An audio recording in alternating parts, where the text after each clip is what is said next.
So, have you ever felt like someone was just poking at you, testing your boundaries, trying to see if you'd finally flinch? It's an incredibly universal feeling and honestly, a deeply frustrating one. We all know that subtle psychological game people play. Maybe it's a backhanded compliment all wrapped up in a polite smile, or a notoriously slow text reply that's completely designed to keep you waiting, or even that one colleague who constantly tries to subtly undermine you during meetings. And your instinct, like literally most of us, is probably to push back, right? To get angry, defend your honor, and try to win the interaction. But here is the hard clinical reality we are going to unpack today. The absolute second you react, you've actually already lost. Welcome to This Explainer. Today, we're diving into a fascinating concept we call becoming the Watchtower. We're going to completely dismantle the hidden mechanics behind why people poke at you in the first place, and more importantly, how you can build this internal architecture of non-reaction so they literally never do it again. Because once you grasp this, you'll see exactly why people stop testing you the very moment you stop feeding them what psychologists call emotional supply. Part 1. The stress test. Who is really in control here? See, when someone stress tests you, it's rarely a direct, obvious attack. It's subtle. But why do they do it? Ultimately, they're doing it to figure out who is in control. When you react, when you get flustered or rush to over-explain yourself, you are sending this massive flashing signal confirming that they hold the remote control to your emotions. Let's look at the dynamic on the left side here, the reactive slave. Now, this is how most people operate, right? They're constantly hoping for signals of safety or approval from others. When a kinetic force hits them, like an insult or a slight, they bounce right back. It makes them entirely predictable and honestly manageable by whoever is pulling the strings. But on the right, we have the center director. This is the goal. Real power isn't about being the loudest person in the room, it's about being the most centered. They don't just act in the play. They dictate reality by remaining completely unbothered. They have this incredibly strong, independent internal architecture. Part 2. Becoming the Watchtower. Stepping into the role of the unseen observer. To cross that bridge from reactive slave to centered director, you have to actively choose to just step right out of the drama. You need to become the unseen observer.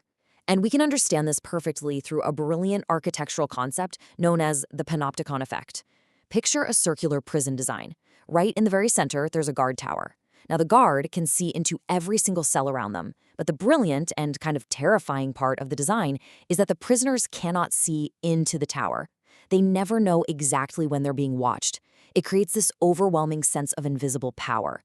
And when you completely stop reacting to people's stress tests, you become that unseen eye. You are the guard in the tower. They throw their little tests at you, and you reveal absolutely nothing back. You're observing them, but there's no way they can see into you.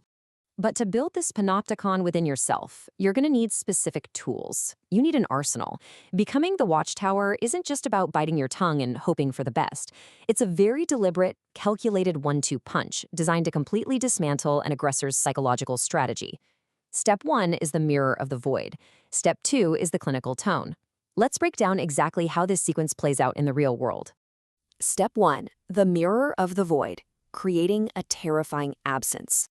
Let's think about basic physics for a second. When an aggressor throws a kinetic force of disrespect your way, the natural law of human interaction dictates that they expect a reaction.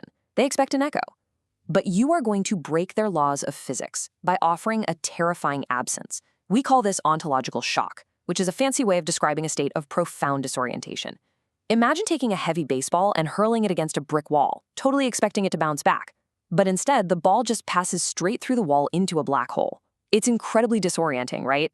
That is exactly what happens to the aggressor. You induce this massive shock because their words aren't landing on a target. They are falling into a total void.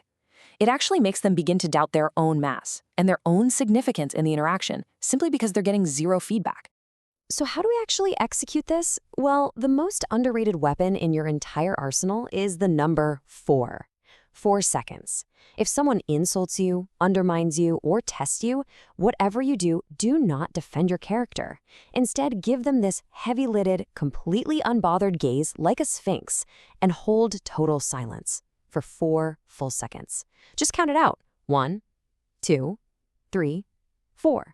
Just think about how incredibly heavy that feels. By giving them absolutely nothing but silence, you're forcing them to sit right there in the incredibly awkward, heavy discomfort of their own choices.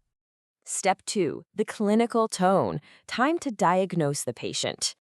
Okay, so once you've let those 4 seconds of void really settle in, you might actually need to speak. but you do not speak to defend yourself. Imagine someone is aggressively pushing your buttons. What you do is lower your volume, adopt a completely flat, clinical tone, and ask something like, "I noticed your voice is elevated.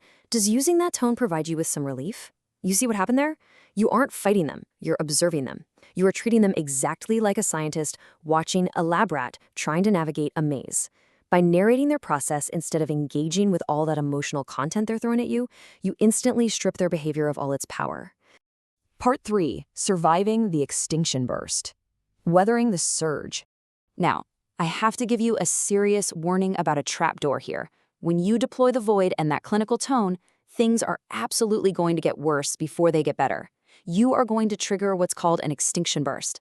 This happens when a person suddenly stops getting the emotional supply they're so used to extracting from you. Think about a vending machine. If you put in $1, push the button for a soda, and nothing comes out, you don't just politely walk away, right? No, you mash the button harder. You probably shake the entire machine.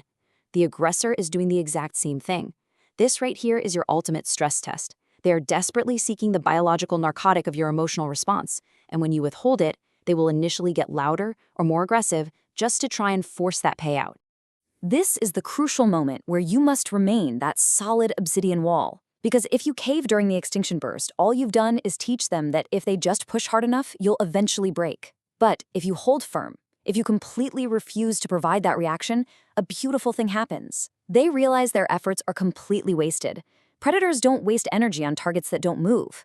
By remaining entirely unbothered, you are communicating one absolute truth. You are not food. And eventually, they will have no choice but to move on. Part 4. The internal architecture. Becoming a true leader. When you master these techniques, the void, the clinical tone, and surviving that intense burst, you aren't just learning a neat little communication trick.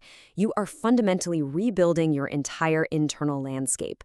Let's look at the pillars of this new architecture. First, you're no longer playing nice or agreeable simply because you're seeking safety from conflict. Your calmness now comes from actual strength, not fear. Second, your value originates entirely from within. You aren't renting it from the opinions of your coworkers or critics. Third, you possess an independent mission. You know exactly what you're doing and where you're going, regardless of all the noise around you. And finally, you are totally unaffected by others' approval. When you embody these 4 pillars, you become the most dangerous, unmanageable person in the room. And I mean that in the absolute best way possible, because no one can pull your strings anymore. So I want to leave you with this final provocative thought to carry with you.